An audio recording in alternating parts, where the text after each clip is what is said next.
છેલ્લા 4 મહિનામાં 15 થી વધુ સભાઓ મુલતવી રાખવામાં આવી હતી। ત્યારે ગત રોજ મળેલી સામાન્ય સભામાં વડોદરાને વિકાસ માટે તમામ કામોની મંજૂરી આપવામાં આવી હતી। સાથે સભામાં સ્વચ્છતા બાબતે ₹1.6 કરોડ ખર્ચી એજન્સીને રોકવાના કામનો મુદ્દો ગાજ્યો હતો।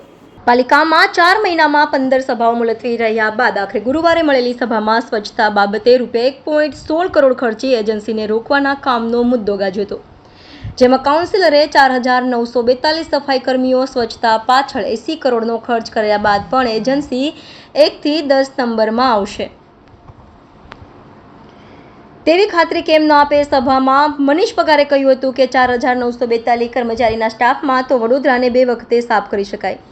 એજન્સીને દર મહિને પૈસા ચૂકવવાની વાત છે। જો એજન્સી 6 મહિનામાં કામ છોડીને જતી રહેશે અને એજન્સી કામ કરશે તો 2 લાખના પગારવાળા અધિકારી શું કરશે? તેમણે પોતાના વિસ્તારમાં ખુલ્લામાં શૌચક્રિયા થતી હોવાનો મુદ્દો ઉઠાવી આ બાબતે એજન્સી શું કહે છે તેમ પૂછ્યું હતું। જવાબમાં સ્થાયી ચેરમેન ડોક્ટર શીતલ મિસ્ત્રીએ કહ્યું હતું કે આ બાબતે ચર્ચા થઈ નથી, પણ બધા સભ્યોને સાથે રાખી એજન્સી સાથે ડિટેલમાં ચર્ચા કરીશું। મનીષ પગારની રજૂઆત પર બંદી શાહે એજન્સીને કામ આપવાના સમર્થનમાં કહ્યું હતું કે ઇન્દરનો પહેલો નંબર એજન્સીને કારણે જ આવ્યો છે, જેથી આપણો પણ રેન્ક સુધરશે। ચર્ચા દરમિયાન મનીષ પગાર અને સુરતા પ્રધાને જાહેરમાં કચરો અને વેસ્ટ નાખતા લોકોને દંડ ફટકારવા માંગ કરી હતી, જ્યારે હરીશ પટેલે જે સફાઈ કર્મી સહિતના અધિકારી કામ નથી કરતા તેની સામે કાર્યવાહી કરતા કહ્યું હતું।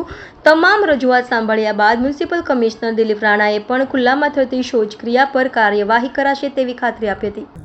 આજે સામાન્ય સભા હતી, જેમાં 3 સભાનું એક સાથે કોમ્બિનેશનમાં હતું, જેમાં જૂનની જે બરખાસ્ત થયેલી સભા હતી, જેમાં બધા જ એ જે કામોની સભા હતી એ કામો બધા મંજૂર કરવામાં આવ્યા છે। જુલાઈ અને ઓગસ્ટની જે હતી તે સભા 5મી તારીખે ગુરુવારે સાંજે 5 તથા 6 કલાકે મળવા પર મુલતવી બરખાસ્ત રાખવામાં આવી છે।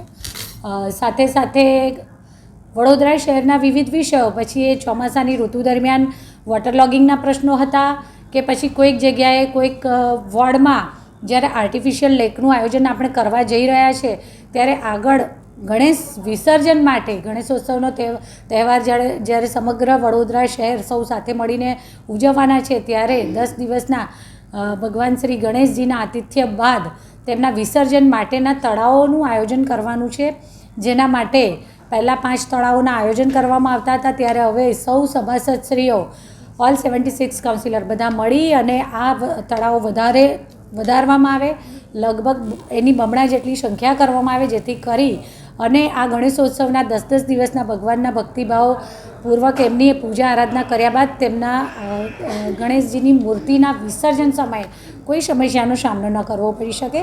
સાથે સાથે કેટલાક વિસ્તારમાં લો પ્રેશર કે કન્ટામિનેશન જે વોટરના પ્રોબ્લેમ હતા, એટલે કહી શકીએ કે જે જનરલી આ સામાન્ય સભામાં જે રજૂઆતો કરવામાં આવતી હોય છે, જે મારા સૌ સાથી સભાસદશ્રીઓ દ્વારા પોતપોતાના વિસ્તારનું જે પ્રતિનિધિત્વ કરે છે અને એમની પાસે જે વિષયો આવતા હોય છે એ વિષયોના કામો કેવી રીતે કરવા, કોઈ વિષયને કઈ રીતે વધારે સારી રીતે વડોદરા શહેરના બેટરમેન્ટ માટે અથવા નાગરિકોની વધારે સગવડતામાં આપણે ઉમેરો કરી શકીએ એ માટે કેવી રીતે કરવું જોઈએ, એ માટે થઈ અને દરેક અલગ અલગ વિષયોની રજૂઆતો કરવામાં આવતી હોય છે।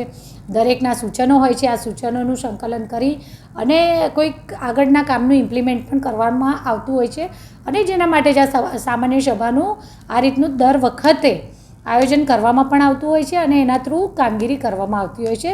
તો સૌ સભાસદશ્રીઓ દ્વારા પોતપોતાના વિષયો પણ રજૂ કરવામાં આવ્યા છે, અમારા દ્વારા નોટ ડાઉન પણ કરવામાં આવ્યા છે। કેટલીક વિષયને કમિશનરશ્રી દ્વારા બની શકે તેટલા ઝડપથી એ વિષય હાથમાં લઈ અને પ્રોબ્લેમ જલ્દી સોલ્વ કરી શકીએ એ માટેની પણ કામગીરી કરવાની વાત કરવામાં આવી છે।